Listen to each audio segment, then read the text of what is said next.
Welcome to Upthinking Finance, a podcast that offers a unique and discerning view of economics and financial planning. Here is your host, Emerson Fersch.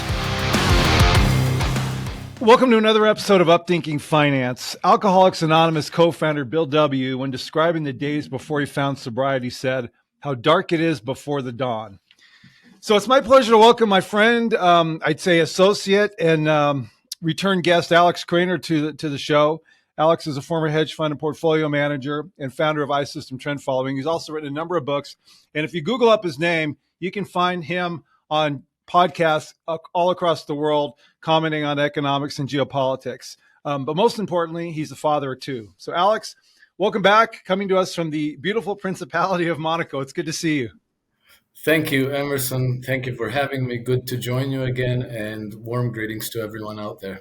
You know, it just occurred to me, you were the first guest when we started this podcast back in April of 2022, and you've been on the anniversary, and this actually is the third anniversary of Upthinking Finance, 69 episodes later. So thank you for all the help you've had, and there's been a few interviews in between. So I thought today, I know it's kind of hard to separate geopolitics from the economics, but I think it would be helpful for people to really maybe dig into the economic impact of just some of the things that we're reading about, tariffs particularly, and kind of go from there, because I think people hear these things and obviously the politics behind it's changing every day, but just cutting to the basic idea of tariffs, maybe let's start with this idea that, and this will kind of spring to some other things. How can tariffs be inflationary? Oh, well, in more than one way, Emerson. First, the obvious thing is that if you impose tariff on foreign producers of some kind of product that is sold on your domestic markets, then your domestic producers will almost immediately increase their prices because they can. So let's say you put 25% tariffs on foreign cars. Domestic producers are going to be very happy. The prices of foreign cars are going to go up, but so will the prices of domestic cars. So that's one source of inflation. There's also an indirect source of inflation. And this is because foreign trade is one of the big, inflation pressure release valves, if that makes sense. So what fuels inflation is, so I have to back up a little bit. We have to first, when people say inflation nowadays, most people mean consumer price inflation, meaning prices of consumer goods are going up. But originally, the word inflation was associated with monetary inflation. That is, creation of more and more currency and flooding this currency into the system. And then because of that, the consumer prices would go up, right? We have had monetary inflation for a long time now. But the way monetary inflation is diverted from the consumer price markets is in two major ways. One is the security markets. So the money that gets invested into stocks and bonds doesn't circulate in the consumer markets, so it doesn't exert pressure on consumer prices. The other one is foreign trade, because you're using all these dollars to acquire foreign goods. So first of all, you're bringing low-priced foreign goods that are keeping domestic prices down, because even domestic producers have to compete against those foreign imports, so that keeps the price low. But also, when you purchase foreign goods, those dollars end up in the bank accounts of exporting countries with the Federal Reserve. So those dollars stay there. They end up usually recycled in domestic investments like US Treasury bills and Treasury bonds. But that money doesn't circulate in the consumer price domestically. So that money gets stuffed away and it doesn't pressure domestic prices.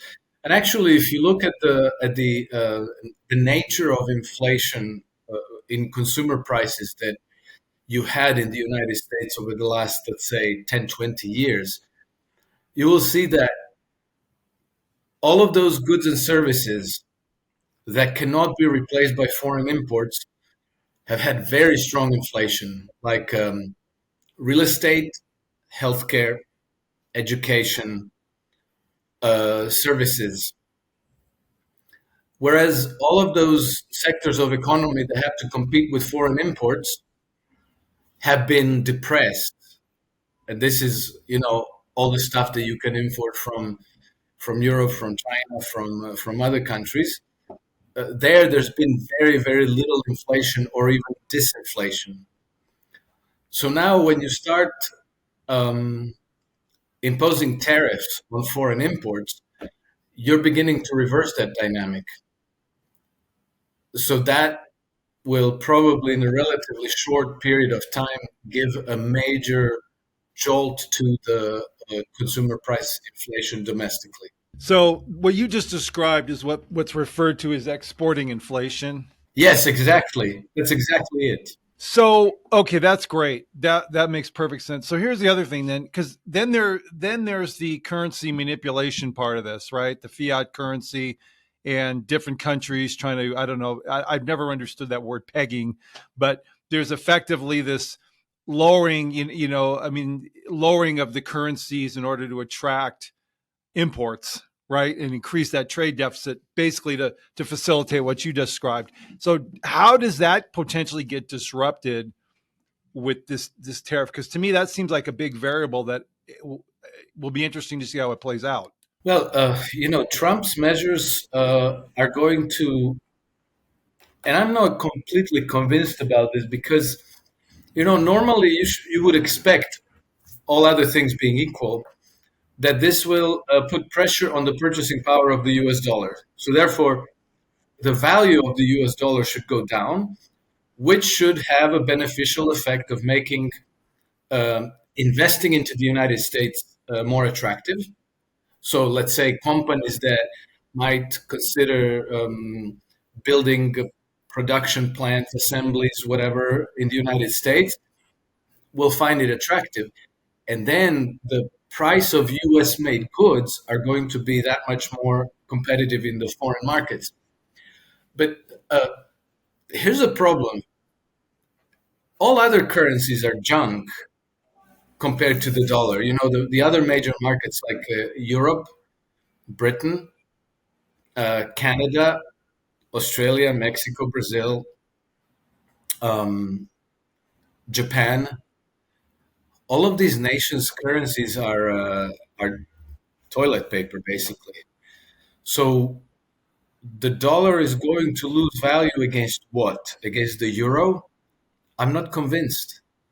Against the British pound? I have to say I very much doubt it. What's going to happen is that the dollar is going to be losing value against the real stuff, meaning energy, metals, agricultural commodities. And now we're talking about consumer price inflation, again, commodity driven. And that now kind of leads us towards the commodity super cycle hypothesis, because what Trump has triggered, and I have to emphasize, he triggered it. He didn't cause this. The dry tinder for all these imbalances has been piling up and piling up for a very long time. Something was going to trigger it at some point anyway. It's not like we were in this infinitely sustainable equilibrium where everything was wonderful until Trump came along and ruined it for everybody. He just, maybe pushed the house of cards, and now it's all tumbling down. I don't know how it's going to go in terms of foreign competition, because Europe is a disaster. Britain is in catastrophic stage. Japan is on the verge of collapse. And so I still think that the United States is probably the most robust economy, or one of the most robust economies in the world. It's always the quickest one to restructure, readjust to new circumstances, change direction, and so it's not a given that we're going to get much of that effect of lowered currency and then therefore more competitive exports. We'll see about that. I'm not sure. So let me just for clarification, why do you say? And by the way, I just read our, mutual friend, gentleman you introduced me to, Russell Napier over there in Edinburgh, put out a newsletter a couple of weeks ago. I actually just read it yesterday, and he was talking. It was all primarily about Japan, and really about exactly what you said. The fact that the Bank of Japan has sort of boxed themselves into a corner. They can no longer continue to buy the bonds. Something to do with the rates, and there's a credit issue there that affects their GDP. So now he's thinking that perhaps private institutions will be forced to start selling their foreign investments to help keep controlling. But there's a spiral there because you need rates to be matching inflation, and there's this anyway. But why do you say Europe's currency is worthless? I'm just curious. What's your perspective on that? Well, even before the COVID pandemic, Europe was on an unsustainable path fiscally and even in terms of monetary policy. Europe has been structurally setting itself backwards almost on purpose, because they have bought into all these net zero policies, as though controlling climate change was the most important thing in the world. And then, come 2022, they bought hook, line, and sinker into the project Ukraine. And they've invested extremely heavily into this project, expecting that they would vanquish Russia. Well, it didn't go that way. And so they've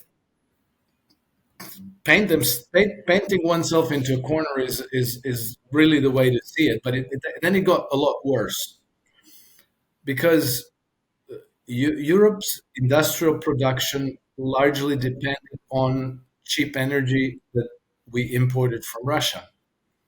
Well, then we sanctioned Russians to the hilt, imposed, I think, 16 or 17 successive rounds of sanctions against Russia, always escalating, always making it worse.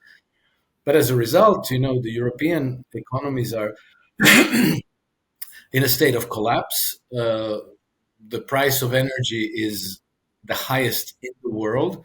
So European output has become suddenly uncompetitive. More and more companies are having to shut down, idle their capacities, move production capacities to the United States or to China. So Europe is basically deindustrializing itself and dismantling its own economy. And then you also had the blow up of the Nord Stream pipelines, which were extremely important, especially for the German economy. And now you're having this war in the Middle East, which, in addition to the misadventure in Ukraine, war in the Middle East is another blow to Europe, which I'm not exactly sure if people are aware, but in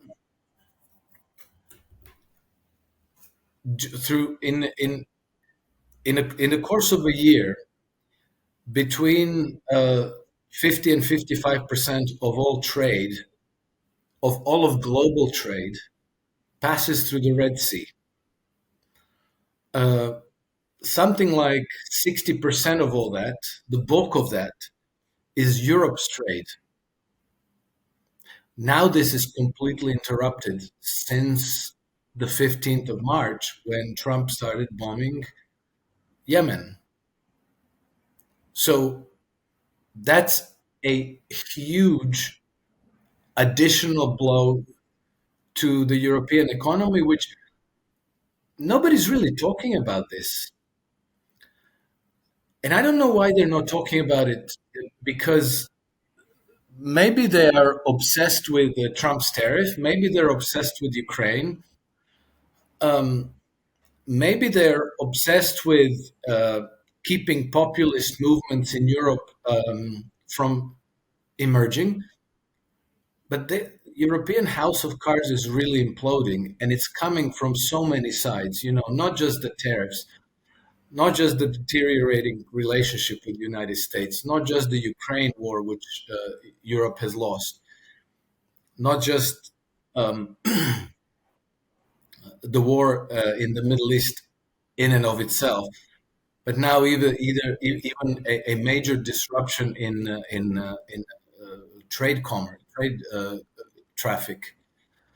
Um, the only and, okay, and so let's add another element. Not knowing what else to do, the Europeans decided to start investing trillions of euros into the military industry. And this is not the money they have. They're piling debts onto an already unpayable debt overhang. And so, this is, as it usually does, this is going to stimulate the economy for one business cycle, let's say 3, 4, 5 years. Uh, New jobs are going to open. There's going to be an increase in all the aggregates, the GDP and blah, blah, blah. But it's going to collapse the euro because all these debts are going to be unpayable. You're not going to be trading all these goods with anybody else. And at the same time, it's going to increase interest rates. It's going to exert enormous pressure on prices of commodities, because suddenly you're going to create a lot of demand for steel, for iron, for copper, for all of the industrial metals, for energy. And so it seems to me that it's really a ship of fools running full steam over a cliff. I'm listening to you. And then, and I don't know if this is another factor too, but you start reading countries like Italy who are starting to push. It's almost like a defining moment. You and I have been in this industry a long time, finances and economic, and there's been just sort of the kicking the can down the road for so long, and it finally feels like the road is ended and there's nowhere further to kick and it's all coming to a head, and so I was thinking maybe these tariffs, because you mentioned before about, this isn't something Trump started. It's just sort of what you said triggered, which that makes sense. It's like this, it's like what it's like? It's like a Jenga game, right? Where you've pulled out every easy piece and all that's left is the one where everybody's going. And I think that's kind of what it feels like. He's pulling that last piece out. But we've talked before, and I know you've written about this need that the system, this is getting on a kind of another angle of it, but the need, that's it's an unequal system. Not everybody's benefiting. It's the top 1% and then everybody else. And then you explained about how the just basic costs for taking care of yourself, that can eat away at the average, if there is a middle class person's income, what's left? They don't have the money to go out and buy a Mercedes or whatever.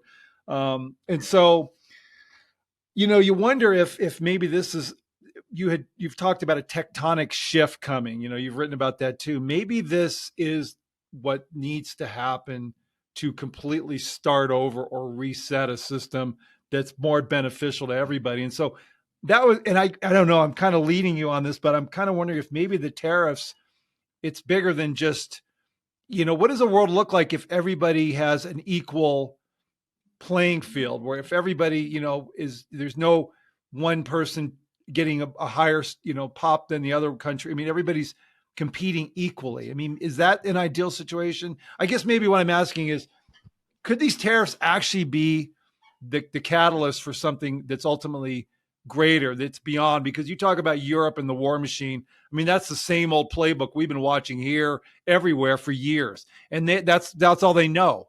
There's no creating anything. It's just going back to the old playbook. And the playbook, I think most people see now. I think they see that and know that that's how we ended up here.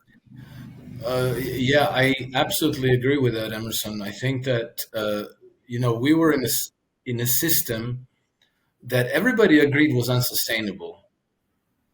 It was what Alistair MacLeod, and I think he's completely right, he called it the greatest credit bubble in history. And I think that, there's my favorite illustration of this, because it looks you in the face and you can't unsee it, is if you go to Federal Reserve Education database, I think FRED, St. Louis is a FRED database, and you plot the total credit market debt, and you plot the monetary base, you get one curve that goes sharply up and reaches, I think at present, it's coming towards $115 trillion. And then you plot the monetary base, which arrives at about, I would say, at present must be about $6 trillion. And the two look like this. One is going sharply up, and the other one is going up at a much slower pace. The slower one represents all the money that's available for repayment of the debts that are represented by the one that's sloping. I mean, it's definition of unsustainable. So, it's one of those things that you can pretend that it's not there for only so long, but everybody knows that at some point the system breaks and that you cannot extend it forever. And so we do need a great reset, which I think just started. Now, the fact that it's going to be very messy, there's no doubt about that. Blaming Trump for it is mistaken and disingenuous, because he didn't create this. It's been created by the confluence of monetary authority, of the bankers, and of their bought and paid for politicians. The credit bubble has served them primarily, because I think it goes a little bit. It's not an easy explanation, but basically, it's almost like a massive wealth transfer mechanism that sucks in all the wealth from where it's being created and concentrates it in that 1%, which is, clustered around the global financial cartel. And I think that to reset the system, first we need to pay attention to what's going on. And I think that now our attention the markets got our attention. And there's going to be a lot of debate and a lot of discussions about, oh my God, what went wrong? And how do we fix this? And I think obviously there's going to be a lot of politics involved, and everybody who is political opponent to Trump and his government are going to blame him. But as I said, it's not their fault. The problem has been growing and metastasizing for a very long time. It wasn't created by Trump, but we really need that great reset. We need to build back better. And I hate to use their terms, but that's exactly what needs to happen. Only, we shouldn't buy solutions from the same people that created the problem. We really need to sit around the drawing board and discuss broadly what kind of a future do we want, or better yet, what kind of a world would we want to leave behind for our children, and what is the role of money and credit in that world. So I think that given that all the information resources and all the communication resources we have at our disposal today, we can really fix this. And I think that we really have a unique opportunity to leave this world a better place for the future generations. You talk to a lot of people, and I've read views from, so the people that are, this is what I look at. The people that are kicking and screaming right now are all the billionaires, generally speaking, that have benefited from this for all these years. And then the politicians who are the ones who also have benefited. So you start to see this and I think, okay, well, obviously you're going to get hurt. But there's been a bit of a theme, and I'm asking you this because you talk to a lot of people all over, that an overriding willingness to suffer some pain for a greater good. I've heard that from a number of people, and people with money, others without, but there's just seems to be a willingness to allow the Band-Aid to get ripped off and suck it up for a while. I mean, are you feeling that or seeing that or hearing that? Or is that just maybe more isolated on my end? That there is a willingness, or that there isn't? There is. Oh yes, I do. I do find that, absolutely. I think that particularly since the 2020 pandemic, there has been a growing awareness that we've really gone down the wrong path for quite far, and that we need to dig ourselves up back from out of the hole, and that the way things were going is unsustainable because it's actually been hurting people a lot in many ways. It's not like we're losing this wonderful prosperity at this point. Many people are barely hanging in there, and many people have fallen through the cracks. You can see it. You just have to look at the streets of cities in Europe and United States and Canada and so forth. There's so many homeless everywhere. And I think that even those people who are hanging on and who found, let's say, a safe berth in the system, have come to the awareness that it's kind of like a meaningless privilege, because they're looking at their children being indoctrinated with LGBT, with future being really uncertain. Many people are thinking, what are my kids going to do in the future? There's no future. They're lost in space. They don't know what to do with themselves. And so, yeah, I think that many, and then not to mention, the control matrix closing tighter and tighter around us. This increasingly intrusive government measures about controlling our speech, about forcing medical procedures on us, whether we like it or not, about making medical assisted suicide one of the leading causes of death in countries like Canada. I mean, a lot of things that are going on today were not so long ago parts of dystopian sci-fi plots, and today all of a sudden they're our reality.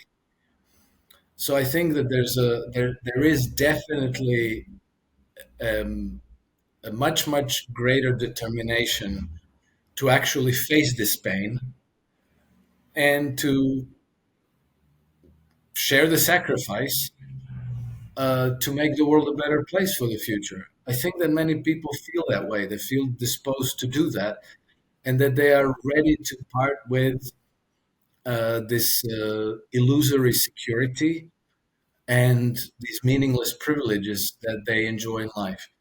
And I think the segment of the population that wants to cling onto the system as is smaller and smaller. And I think that they are getting they themselves are getting more and more disoriented because the system is imploding and they don't know how to keep it together. No, totally agree. That's good to hear. So, is it fair to say, in your mind, globalization is dead? I mean, that's a pretty broad statement, but at least in its current form, maybe that's a better way to put it. Yes, I think in its current form, it is either dead or it's in its dying agony. It's flailing in its dying agony. But now we had even Keir Starmer, the Prime Minister of Britain, who has now admitted that globalization is finished. That this whole rules-based global order that they've been talking about for so many years now is no longer. And so even people who have been promoting this are now saying, no, we need some kind of a change in course. And of course, they will try to pull one way. I think most of the rest of us wish to go in a different direction. But I do agree with you. It's as globalization as we knew it, the globalization of, uh, let's say, ruling elites, quote unquote, global corporation and too big to fail banks, that one is over. But at the same time, I see a different kind of globalization emerging because I see more and more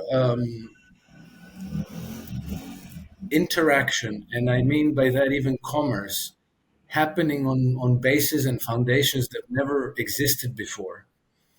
And I see that many people are bringing products and services to markets in ways that were absolutely impossible before.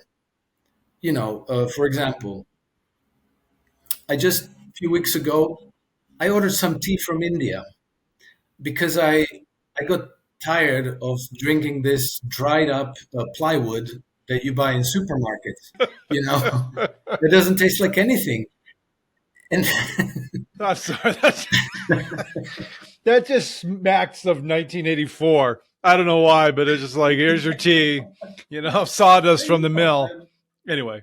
some entrepreneur in India, aware that this is a problem, that all these tens, hundreds of millions of people in the West who maybe enjoy a cup of tea from time to time, but get only crap on their supermarket shelves. And so he started a tea packaging business in India. And then he started his own fulfillment. And how did I find out about this? Well, it popped up on my, I don't know where, YouTube or Facebook or somewhere. And there's this like 5-second thing that grabs your attention. And you're like, oh, what is this? And then after a few seconds of watching this, you go like, oh, what the hell? I'll give it a go. And so I ordered it. And so I must have been one of many hundreds of thousands or millions of people who must have said the same thing. And it takes nothing. You just go click, click, PayPal, click, and the thing is on its way. And lo and behold, a few days later, I have this tea from India that actually tastes like something. And then I see that it's just one thing after another. People making garments, people making all kinds of things that you might uh, want, things that you might like to have, but you weren't even aware that you could. And it's available like that, click, click, click, and it's going. And on the other side, you have these entrepreneurs who are working out how the system works, who are leveraging all these platforms, the social media, and these payment systems to build businesses from the grounds up. Not just spinning off some division of some large corporation, like literally from the grounds up. They're creating jobs for ordinary people in places you wouldn't suspect. And they're actually bringing a value to markets. And so now this is a whole new, how do you call that when American people went into the conquest of the West? Oh, a frontier, new frontier. Yeah, so that's like a whole new frontier with perhaps over 1 billion consumers with purchasing power that empowers very ordinary people to, trade, to be entrepreneurs, to create jobs, to create prosperity. and to completely leave the whole mega global corporation system behind. Will the banking system be able to impose control on this or not is an open battle still at this point. But if the cryptocurrencies, if the blockchain technology really spreads and takes root, then even the big banks get disintermediated. And so I think that this globalization is happening as we speak. And it always brings me back to that, this Confucian quote, which has given me so much hope over the last few years, and is that when the big tree falls, it falls with great noise and destruction, but seeds grow without any sound. And to me, that has meant that all of these horrible things that we're observing in the world around us is that big tree falling down. The old, unsustainable structures of society imploding on themselves, trying to preserve themselves, fighting for their life, but they're inevitably falling down, and the effect of it is very ugly. And it also is very impressive because it gains our attention. It's kind of mesmerizing and inspires a certain fear. But at the same time, the story I told you about the man with tea in India, these stories are those seeds. And there are, I think, tens of thousands, maybe hundreds of thousands of them out there that are going to emerge and that are going to grow into something, into a new future that is, I think, only in its beginning at this moment.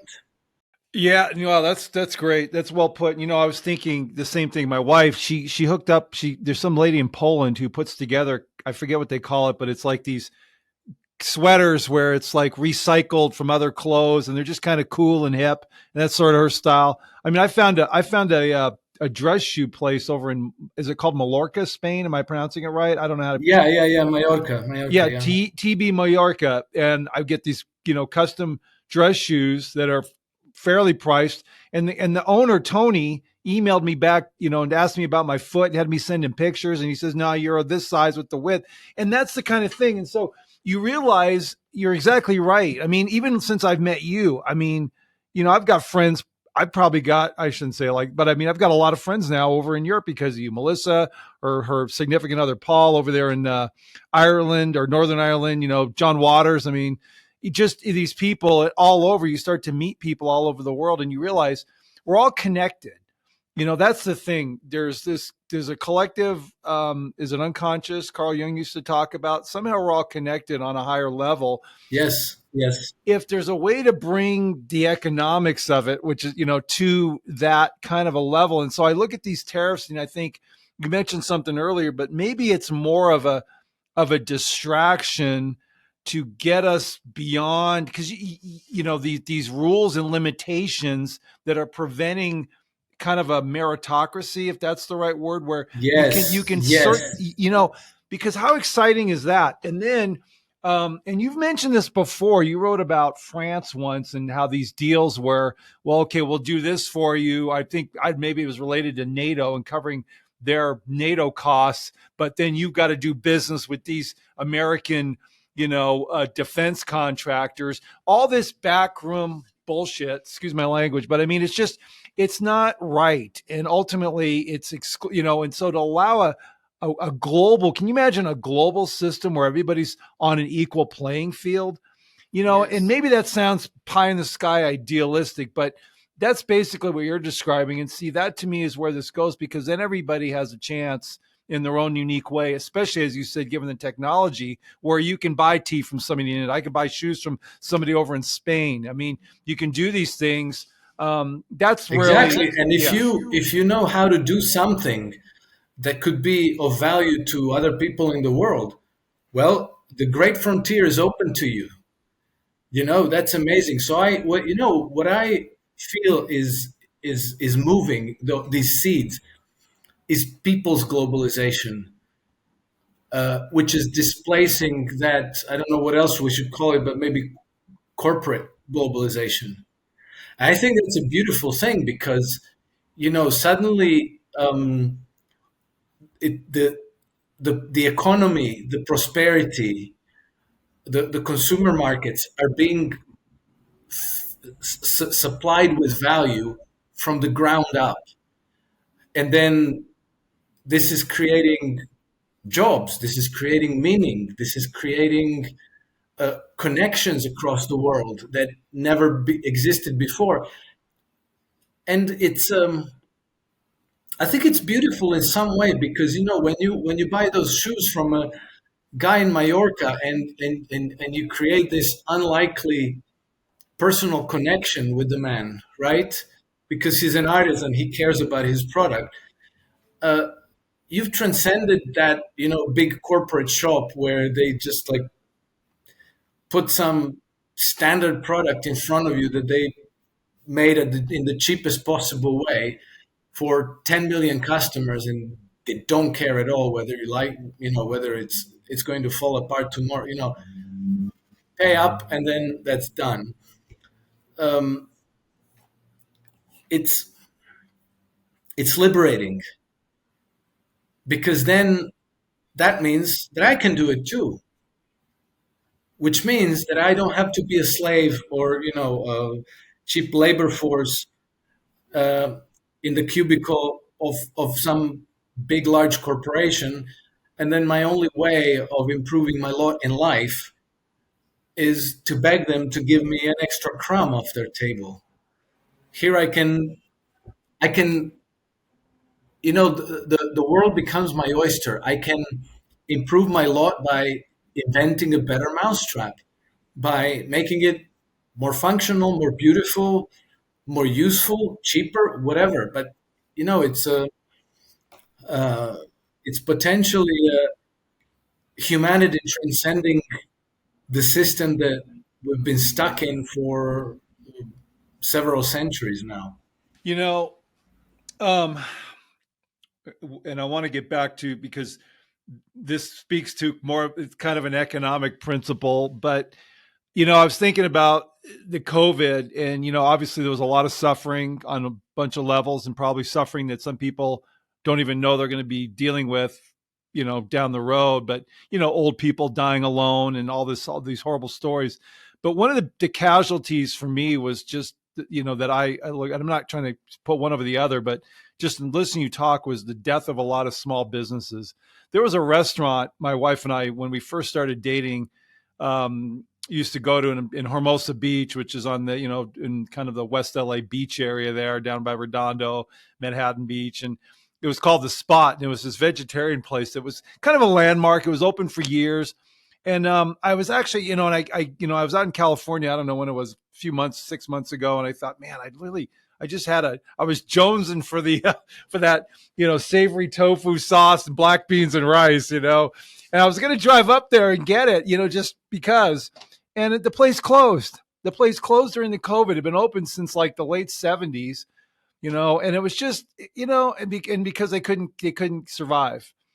And, how many places like that, but that's the idea, to sort of bring back that kind of a spirit where you have these places that, have a significance in your life and aren't, just Amazon Prime at your doorstep kind of a thing. Yeah, no, that's the world, right? Amazon crap at your doorstep. Yeah. So, I mean, I don't know. So here's the thing. But the drill now in my mind, bringing it back to just the economics part of it, is getting through, the Band-Aid ripping and the transition. And, I've always thought my job and my role as, working with clients, has been to get people from point A to point C, which is not allowing emotions to make a bad decision at point B, which I think we're rapidly, if we're not there, we're going to get there. I mean, that's just every downturn. And I've shared horror stories on this podcast before about people who made some really bad decisions at absolutely the wrong time because of getting caught up on, too much financial TV and panic. But I wanted to end with the trend model, the trend investing, because that is really, you have, you get a lot of exposure speaking about the current events of the world, but at heart, you're a financial person, I think. And, why trend investing now? I mean, let's just maybe end on a little bit of the whys behind it in your mind. Well, following trends, uh, since I started in this industry, has been the only thing that ever made sense to me. 2,000 years ago, Sun Tzu wrote that there are three great avenues of opportunity in life: events, trends, and conditions. And so trends trends are something that is a manifestation of collective human psychology in the markets. And we recognize it everywhere. It's not a big mystery. It's you know you see how the housing market goes up for many years. People see other people buy houses, and then their values going up, and then they say we should do the same. So they do the same, and then that pushes the values of housing even higher, and then other people see that, and then they go, and then so you have more and more and more and more people. And then we've seen trends in things like Bitcoin, um, Nvidia, Tesla, um, all of these tech stocks. Um, that's how markets move. And I think that empirical evidence is pretty conclusive that trends, that is, these large scale price events, are far and away the most powerful driver of investment performance. Only they happen over very long periods of time. And one of my favorite anecdotes is Nokia stocks and the old ladies in Finland who ended up all millionaires. I don't know if you know this story, but there's a village in Finland where a number of older ladies invested in Nokia back when Nokia was making rubber boots. And their logic was, well, we have a little bit of savings. What do we do with it? Well, we buy this stock, this company that makes rubber boots, because people are always going to need rubber boots, right? So that's kind of safe. So they ended up buying the stock and didn't think much about it anymore. And then, I don't know, Nokia went into producing television sets and then cell phones. And then in the 1990s, it just took off like a rocket. And these ladies, one of them like looked at her portfolio and she realized she was a millionaire all of a sudden. And then all the other ladies like, oh my God, we're all millionaires. The point I'm making is they ignored point B and then the next point B and then the next point B. They ignored that they made that investment. They just let that trend run inadvertently because they weren't paying attention. And from their small savings, they made millions, which is what would have happened to you if you bought, say, a little bit of a few dollars worth of Bitcoins, I don't know, 10, 12 years ago. These are major moves that happen outside of our normal course of logic because we tend to have this interaction with the world around us that, like if I push on the gas, the car goes faster. If I step on the brake, the car slows down. And so we kind of expect immediate response. And so we take that same circuitry to the markets where, if you take more risk, you expect more returns. And then when you make some returns, you want to take profits and then take those profits and make bigger returns and so forth. But another empirical fact is that by far the largest number of people who do that end up losing. And even the professional with all the resources, all the know-how, all the analytical tools that the money can buy, something like 90% of them underperform over on the long time scale. People who follow trends, if you take them as a group, they actually outperform market benchmarks because they try to do what these ladies in Finland did, catch a trend and ride with it and capture those, how do you call it, the windfalls that you get once you hit a good trend. Most recently, we've seen a very, very good trend in gold, which in last, how do you call it, let's call it 12, 13 months, made about 50%. It went from about $2,000 an ounce to over $3,000 an ounce, right? But then when you remember what happened last time we went into an inflationary environment in 1970s, from 1971 until 1980, the price of gold went up 24-fold, and the price of silver went 50-fold. And so, not knowing what the future holds, but let's say accepting the idea that collective human psychology manifests trends in markets, I think that the most reliable way to navigate these market gyrations is to simply sail with trends. And because you don't know when a trend is going to emerge somewhere, or how long it's going to last, or how high or how low it's going to go, you diversify your risk across many markets. You go energy, metals, precious metals, industrial metals, agricultural commodities, stock indices, currencies, treasury bonds, and so forth. And then you try to capture trends systematically in all of those markets in the time when they happen. And so there's a group of hedge funds that have been doing this since the 70s and the 80s.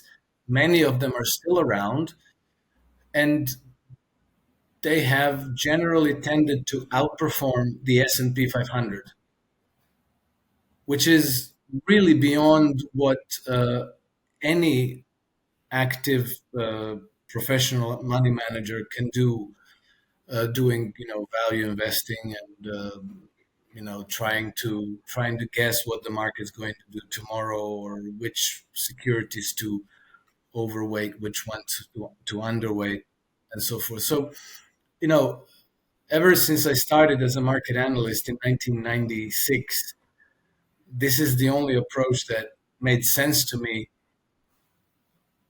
as a way to manage investment portfolios over the long haul sustainably.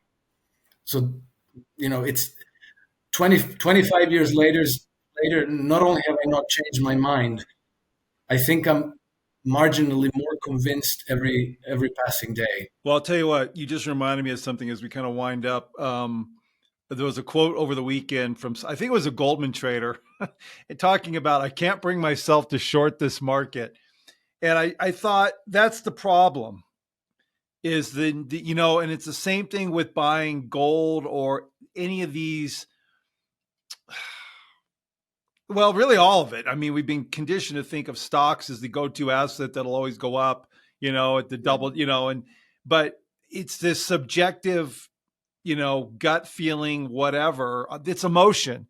That's what it is. And that's the thing I've learned to appreciate now that, since we're almost 4 years into the model that we've collaborated on here, that we're doing with your, with your algorithm, and is the fact that I don't have to make those decisions. It's made, and that removes, and that actually, I will say in all candor, that's taken a bit of time to mentally get past, because, you can see these events unfold, particularly now. I mean, it's literally hourly, right? Like we were talking before we started, it's just the news cycle is going and changing. And so to try to, align the two, it's you can't, it's difficult, it's difficult. Exactly, because we bring this Cartesian logic to the task. That same thing, like I step on the gas, the car goes faster. I hit the brakes, it slows down. Like you think you can will the result into being by doing something, but in fact, you're not dealing with a mechanical system. You're dealing more like with a large blob in which you as a market participant are just like one little point. And your understanding about how this blob is actually moving is very limited. So you have to be able to set your own logic aside and to say, let's see what approach to decision making seems to work over long periods of time and seems to behave reasonably in all market conditions. So, when I develop trading strategies, I want to see absolutely that they make money in large trades, large trends, but they also have to kind of behave reasonably in adverse conditions, meaning, when the trends reverse or when you have like a long period of no trend, like horizontal price just like does nothing. Of course, you're going to lose at that point, but it has to be, let's say, reasonable. It has to be acceptable. And then beyond that is just a question of diversifying and being in as many markets as you can be and using a multiplicity of strategies. So the ones that, let's say, focus on long cycle trends, others that focus on short cycle trends and medium cycle trends. And then with all the diversification and with long periods of time, you're better off than trying to guess what happens tomorrow. What's the next Microsoft? What's the next Nvidia? What's the next Bitcoin? Because evidently, and we have literally mountain ranges of data that show that our circuitry isn't adapted to this problem and that we always end up either outperforming or losing outright. Yeah, no, I like it. I think, it removes the emotion. Sorry, I apologize. I said outperforming. I meant to say underperforming. Right. Yeah, no. And I think what it does is it removes the emotion. And that's the thing. Yeah. So, well, listen, Alex, I know it's a little later there. It's good to see you again. This is a good conversation. I always feel like somehow we end up taking lemons and turning it into a little bit of a positive juju, for people to just kind of look beyond the moment. And I think that's what this always is, you can get caught up in the day to day. And, somebody emailed me the other day and about, what's going on. And it's just, it's like, well, it's been a day, but it's just one day, and that's how it is, right? Because things change and shift and you stay focused on a better vision. So anyhow, great to see you, my friend. Thanks so much for your time. And thanks for joining me again on Upthinking Finance.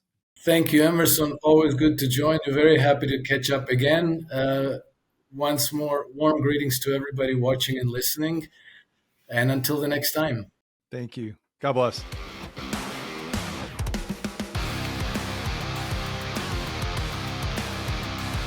Emerson Fersch is a registered representative with and securities offered through LPL Financial, member FINRA, SIPC. Advisor services offered through LPL Financial, a registered investment advisor and separate entity from Capital Investment Advisors. The opinions voiced in this podcast are for general information only and are not intended to provide specific advice or recommendations for any individual. To determine which strategies or investments may be suitable for you, consult the appropriate qualified professional prior to making a decision.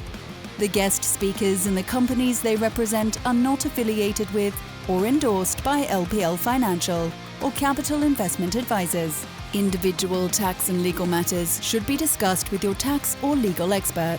Economic forecasts set forth may not develop as predicted, and there can be no guarantee that strategies promoted will be successful. All performance referenced is historical and is no guarantee of future results. All indices are unmanaged and may not be invested into directly. There is no assurance that the techniques and strategies discussed are suitable for all investors or will yield positive outcomes. The purchase of certain securities may be required to affect some of the strategies. Investing involves risks, including possible loss of principal.